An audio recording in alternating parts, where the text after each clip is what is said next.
TSPSC సభ్యుల రాజీనామాల ఆమోదం. ఇది ఎన్నో రోజుల కంచెలు ఉన్నటువంటి నిరీక్షణ.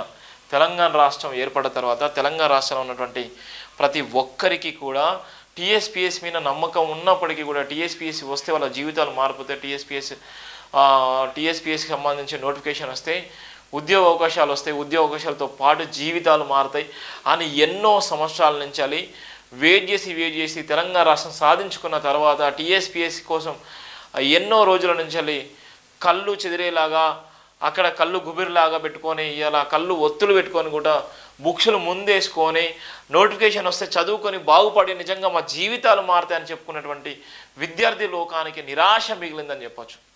నిరాశ మిగిలింది.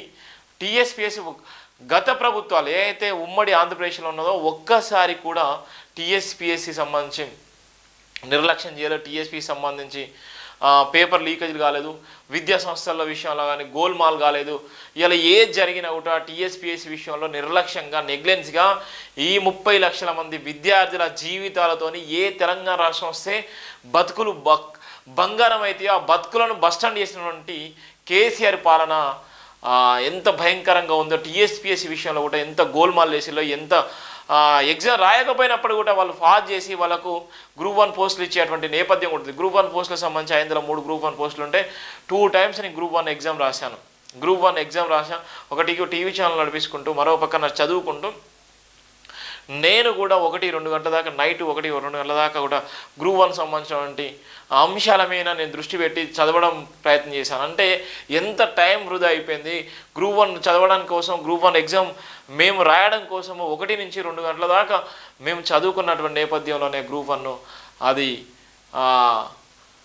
కేసీఆర్ నిర్లక్ష్యం వల్ల, కేసీఆర్ ప్రభుత్వ నిర్లక్ష్యం వల్ల, టీఎస్పీఎస్ సంబంధించిన చైర్మన్ దాని సభ్యుల నిర్లక్ష్యం వల్ల అది రిజెక్ట్ చేయడం జరిగింది.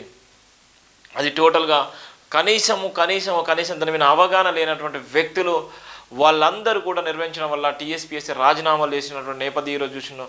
అదే రోజు టీఎస్పీఎస్సీ అవకతవకలు జరిగి టీఎస్పీఎస్సీ పేపర్ లీకేజ్ విషయంలో టీఎస్పీఎస్సీకి సంబంధించినటువంటి ఏ అయితే కీ బయటకు వచ్చిందో టీఎస్పీకి సంబంధించినటువంటి ఏ అయితే అంశాలు ఉన్నాయో అదే రోజు రాజీనామా చేస్తే ఈరోజు విద్యార్థుల జీవితాలు మంచిగా ఉండేది, విద్యార్థుల జీవితాలు గొప్పగా ఉండేది, విద్యార్థుల జీవితాలు మెరుగ్గా ఉండేది. కానీ బీఆర్ఎస్ ప్రభుత్వం కనీసం వాళ్ళు రాజీనామా చేయలేని పరిస్థితిలో ఉంది, వాళ్ళని కనీసం చెప్పలేని పరిస్థితిలో ఉంది, అరెస్ట్ చేయలేని పరిస్థితిలో ఉంది. సిట్టింగ్ జడ్జి అన్నారు, ఏం లేదు. కానీ ఆఖరికి వాళ్ళు చేసినటువంటి భయంకరమైనటువంటి కమిటీషన్లో ఆ కమిటీకి సంబంధించిన కమిటీ కూడా నీరు గారిపోయేటువంటి పరిస్థితి ఉంది.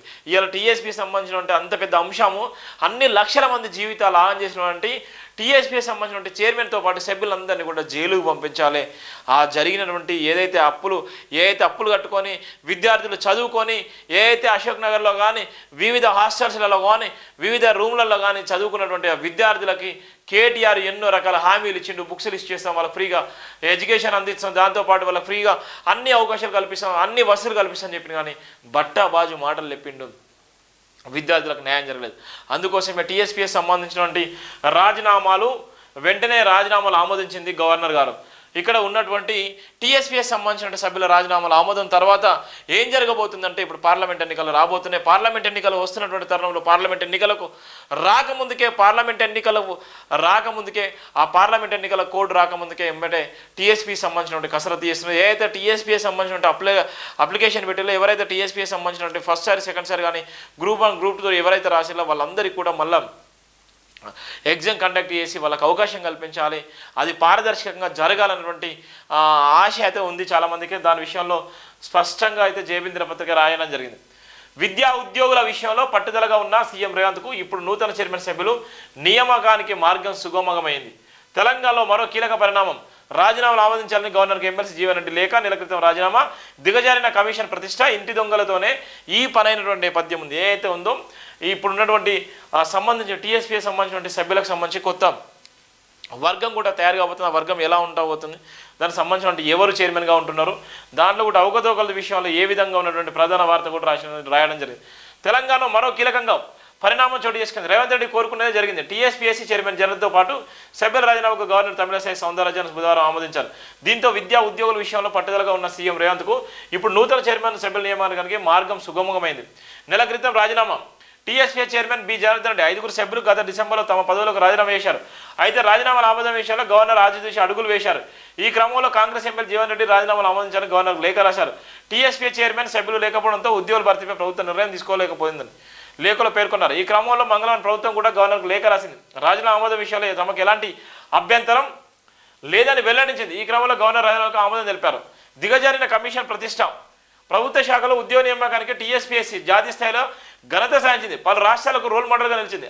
ఆన్లైన్లో దరఖాస్తు స్వీకరణ, ఆన్లైన్లో పరీక్షల నిర్వహణ, పారదర్శకంగా ఫలితాల ప్రకటన తదితర ప్రక్రియలకు సరికొత్త సాంకేతిక విధానంతో పూర్తి చేస్తూ ఆదర్శంగా నిలిచింది. 2021 మే 21న టీఎస్పీ చైర్మన్గా జనార్దన్ రెడ్డి బాధ్యతలు స్వీకరించారు. ఈ క్రమంలోనే నూతన జోనల్ విధానం అమల్లోకి వచ్చింది. దీంతో ఉద్యోగ ప్రకటనతో జారీలో జాప్యం జరిగింది. 2023 ఏప్రిల్ నుంచి ఉద్యోగ ప్రకటనలు జారీ చేసింది. 503 ఉద్యోగులతో గ్రూప్ 1 నియామకాలకు టీఎస్పీఎస్సీ నోటిఫికేషన్ ఇచ్చింది. తర్వాత వరుసగా 30,000 ఉద్యోగాల భర్తీకి కూడా నోటిఫికేషన్ రిలీజ్ చేసింది.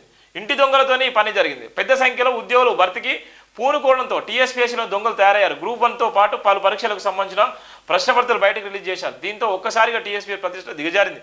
పోలీస్ కేసులు నమోదు కావడం, ఉద్యోగులు జైలుకు వెళ్లడం, అప్పటికే నిర్వహించిన పరీక్షలను రద్దు చేయడం తదితర చర్యలు కమిషన్ను అప్రతిష్ట పాలు చేశాయి. ఈ నేపథ్యంలో చైర్మన్తో పాటు సభ్యులు మార్చాలని ప్రభుత్వంపై ఒత్తిడి తెచ్చారు. కానీ గత ప్రభుత్వం ఉలుకు పలుకు లేకుండా వ్యవహరించింది. తర్వాత పరిస్థితులు సద్దమనిగాయి. దీంతో పరీక్షలు మళ్లీ నిర్వహించేందుకు టీఎస్పీఎస్సీ తేదీలను ప్రకటించింది. దీంతో నిరుద్యోగులు మళ్లీ చదువుపై దృష్టి పెట్టారు. ఈ క్రమంలో అసెంబ్లీ ఎన్నికలు వచ్చాయి. ఈ ఎన్నికలు తమ అధికారంలోకి వస్తే టీఎస్పీఎస్సీని ప్రక్షాళన చేస్తామని కాంగ్రెస్ హామీ ఇచ్చింది. మంత్రిగా ఉన్న కేటీఆర్ కూడా చివరికి టీఎస్పీఎస్సీ ప్రక్షాళన హామీ ఇచ్చారు.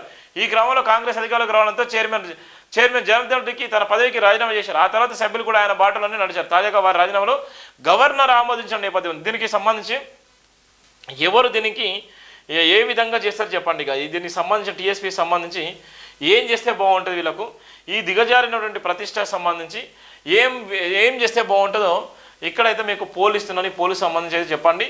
టీఎస్పీఎస్ సంబంధించిన రాజీనామాలు ఇప్పుడు ఆమోదించడం వల్ల నిజంగా తెలంగాణలో ఉన్నటువంటి నిరుద్యోగ యువతకు ఏమన్నా లాభం జరుగుతుందా? టీఎస్పీఎస్ సంబంధించి ఏదైతే నోటిఫికేషన్ ఇచ్చిందో గ్రూప్ 1 సంబంధించి 503 సంబంధించినటువంటి ఆ నోటిఫికేషన్ ఇచ్చిందో దిగజారినటువంటి ప్రతిష్ట ఇక్కడ దిగజారిపోయింది. ఇక్కడ ప్రతిష్ట ఇక్కడ ఉన్నటువంటి ప్రతిష్ట దిగజారిపోయింది. ఇక్కడ విద్యా ఉద్యోగాల విషయంలో పట్టుదలగా ఉన్నటువంటి సీఎం రేవంత్కు ఇది పెను సవాలుగా ఉంది. సీఎం రేవంత్ రెడ్డి కూడా గతంలో కూడా చెప్పడం జరిగింది. ఏదైతే టీఎస్పీఎస్ సంబంధించిందో టీఎస్పీఎస్ సంబంధించినటువంటి ప్రతి ఒక్క పార్టీలు, ప్రతి ఒక్క నాయకులు బీఎస్పీ పార్టీ అయితే మొదటి నుంచి కోరుకుంది. బీఎస్పీ పార్టీ అయితే డిమాండ్ చేసింది.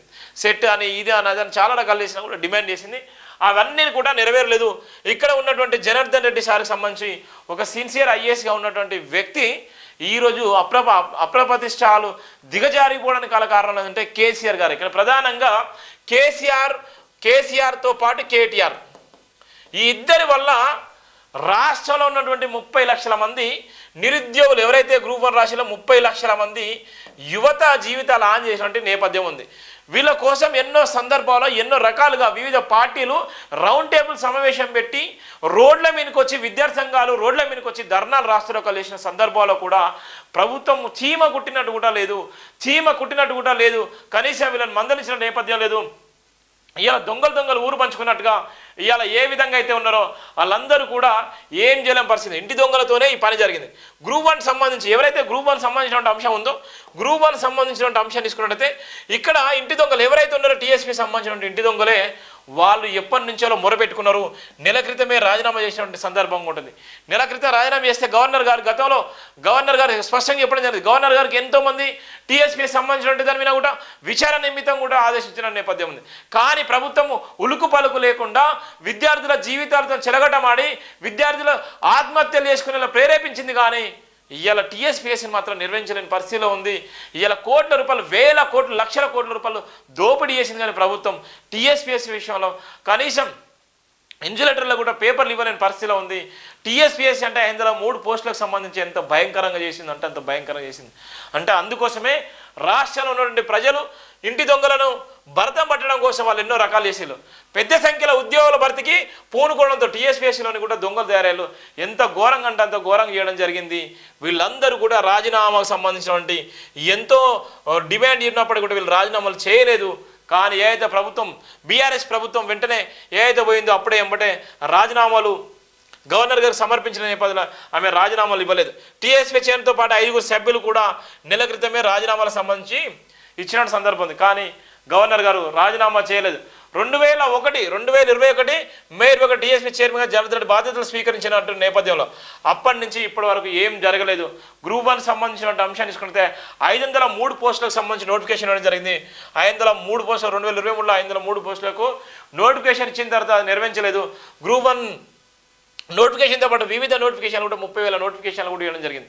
అంటే ఎంత నెగ్లెన్స్గా ఉంది, విద్యార్థుల జీవితాలతో ఎంత ఘోరంగా ఆడుకున్నారు. అయితే మనం అప్లై చేసినామో అప్లై చేసిన డబ్బులు ఎప్పుడో వచ్చినాయి. అప్లై చేసిన డబ్బులు కూడా పంది కుక్కలా తిన్నారు బీఆర్ఎస్ ప్రభుత్వం. అప్లై చేసిన డబ్బులు 500 రూపాయలు, 1000 రూపాయలు, 1200, 800, 500 ఎవరైతే ఏ కేటగిరీకి సంబంధించినట్టు ఆ కేటగిరీ వాళ్ళు టీఎస్పీకి సంబంధించి వివిధ గ్రూప్లో సంబంధించినటువంటి ఆ చదువులకు సంబంధించినటువంటి వాళ్ళు దరఖాస్తు చేసుకున్న నేపథ్యంలో ఇవాళ బీఆర్ఎస్ ప్రభుత్వం ఆ డబ్బులను కూడా ఇష్టానుసారంగా వాడుకొని ఆ డబ్బులకు సంబంధించి వాడుకున్నదే కాకుండా కనీసం టీఎస్పీఎస్సీ గ్రూప్ 1 స్పష్టంగా చేయలేకపోయింది. అందుకోసమే బీఆర్ఎస్ ప్రభుత్వాన్ని ప్రజలు నమ్మలేదు. 30 లక్షల మంది యువత నమ్మలేదు. రాష్ట్రంలో ఉన్న 4 కోట్ల మంది ప్రజలు నమ్మలేదు. ఇవాళ అందుకోసమే పట్టం కట్టిళ్ళు ఇవాళ బీఆర్ఎస్ని ఓడించారు. ఏదైతే గత ప్రభుత్వం మారాలనుకున్నారో గత ప్రభుత్వాన్ని గెలిపించిన తర్వాత, గత ప్రభుత్వాన్ని ఓడించిన తర్వాత, గత ప్రభుత్వం ఇప్పుడు కుప్పగూలు పోయిన తర్వాత ఏదైతే పేదల ప్రభుత్వం ఉన్నదో, ప్రజాపాలన ప్రభుత్వం ఉందో ఆ ప్రజాపాలన ప్రభుత్వం వీళ్ళని వెంటనే అరెస్ట్ చేయాలి. వీళ్ళు ఏ విధంగా అయితే మోసం చేసిల్లో, ఎవరైతే 30 లక్షల మంది జీవితాలు నాశనం చేసిల్లో, తెలంగాణ ప్రతిష్టను దిగజార్చే విధంగా చేసిల్లో, తెలంగాణ ఆత్మగౌరవాన్ని తాకట్టు పెట్టే విధంగా చేసిల్లో, ఈ టీఎస్పీకి సంబంధించినటువంటి వెనుక ఉన్నటువంటి ఎవరైతే నాయకులు ఉన్నారో నాయకులతో పాటు అధికారులను కూడా జైలుకు పంపించాల్సిన అవసరం ఉంది. ఎవరైతే లీగల్గా ఎవరైతే నిజంగా కోర్టుకు ధిక్కరించినటువంటి సందర్భాల వలన ఆ కోర్టు వాళ్ళని ఇష్టానుసారంగా వాళ్ళను సస్పెండ్ చేసిన నేపథ్యం ఇలా రాష్ట్ర ప్రభుత్వం ఆదాయాన్ని గండికొట్టి రాష్ట్ర ప్రభుత్వం ప్రతిష్టను దిగజార్చినటువంటి వీళ్ళకు వీళ్ళు ఎలాంటి శిక్షలు ఇస్తారు? ఇలా వీళ్ళు చేసినటువంటి అతి ఉచ్చం వల్ల, వీళ్ళు చేసినటువంటి మోసం వల్ల వీళ్ళ వెనక ఉన్నటువంటి రాజకీయ నాయకులను ఇలా ఉన్నటువంటి కాంగ్రెస్ ప్రభుత్వం ఏం చేస్తుంది? వాళ్ళను ఎలాంటి శిక్షలకు గురి చేస్తుంది? లేదంటే టీఎస్పీఎస్సీకి సంబంధించినటువంటి ఆ ఎవరైతే ఉద్యోగస్తున్నారో వాళ్ళు మాత్రం జైలుకు వెళ్ళు మళ్ళీ బెయిల్తో బయటకు వచ్చిన సందర్భం ఉంది.